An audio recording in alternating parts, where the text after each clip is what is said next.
ইতিমধ্যে আপোনালোকে জানে যে অসমৰ আজি দুটা কাৰ্যকাল, এটা কাৰ্যকাল সৰ্বানন্দ সোণোৱাল, আন এটা কাৰ্যকাল হিমন্ত বিশ্ব শৰ্মাই যি সাম্প্ৰদায়িক চৰকাৰ চলালে। গতিকে এই চৰকাৰৰ বিৰুদ্ধে আমি ইতিমধ্যে ওলামা কাউন্সিল অফ অসমৰ ফালৰ পৰা আমি প্ৰপ'জেল লৈছোঁ।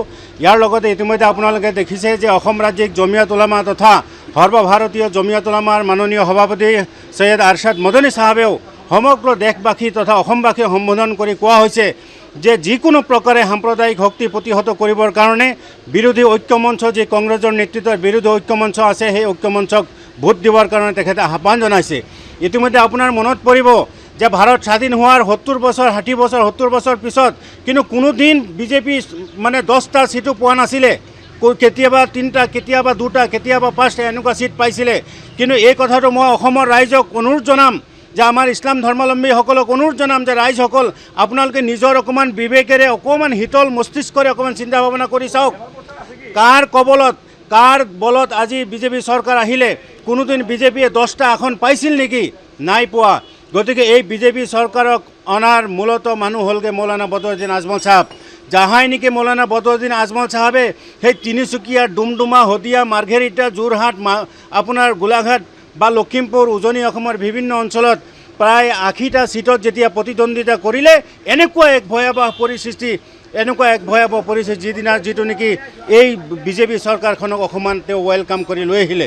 কাৰণ বিজেপি চৰকাৰ অহা মানে এই সাম্প্ৰদায়িক শক্তি। আমি গুজৰাটৰ কথা মনত কৰিব লাগিব। আজিৰ দিনত কোনোবা এজন মানুহ যদি ট্ৰেইনেদি গুৱাহাটী যায়, দিল্লী যায়, আপোনাৰ হায়দৰাবাদ যায়, আপোনালোকে নিশ্চয় মিডিয়াত দেখিছে, ভিডিঅ'ত দেখিছে যে জোনাবসকলৰ দাড়িত ধৰি, টুপিত ধৰি এনেকৈ বিভিন্ন সময়ত মাৰপিট কৰা, অত্যাচাৰ কৰা। গতিকে বিগত দিনত এনেকুৱা ঘটনা হোৱা নাছিলে। গতিকে মৌলানা বদৰুদ্দিন আজমল চাহাব তেওঁতো কৰোড়পতি মানুহ, তেখেতকতো ক'ৰবাত মানুহ অন্যায় নকৰে, তেখেতকতো কোনোবাই মাৰপিট নকৰে, তেখেতক কোনো জেগাত চলা ফুৰাত কোনো মানুহ অসুবিধা নকৰে। সাধাৰণ জনতাৰ কথা ভাবক মৌলানা বদৰুদ্দিন চাহাব। মৌলানা বদৰুদ্দিন চাহাব, আপুনি সাধাৰণ মানুহৰ কথা চিন্তা কৰক। সাধাৰণ মানুহে কেনেকৈ খাইছে, কেনেকৈ চলিছে। এজন মানুহ, দুজন মানুহ যেতিয়া নামনিৰ পৰা উজনিলৈ যায়, মিয়া মিয়া বুলি তুচ্ছ তাচ্ছিল্য কৰে, আপুনি তেতিয়া ক'ত শুই থাকে? আপোনাৰ UDF কোনোদিন চৰকাৰ কৰিব পাৰিব নেকি? অসমৰ ৰাইজক আপুনি কওক যে UDF কোনোদিন চৰকাৰ কৰিব পাৰিব নেকি? গতিকে শ্ৰদ্ধাৰ ৰাইজ, অসমৰ ৰাইজক মই অনুৰোধ জনাইছোঁ যে এই আপুনি যদি বিজেপি চৰকাৰ আপুনি যদি ব্ৰহ্মপুত্ৰত দলিয়াই দিম বুলি ভাবে, তেনেহ'লে প্ৰথম আপোনাৰ কাম হ'ব আপুনি UDFক আপুনি এই নদীত পেলাব লাগিব, ব্ৰহ্মপুত্ৰত দলিয়াই পেলাব লাগিব।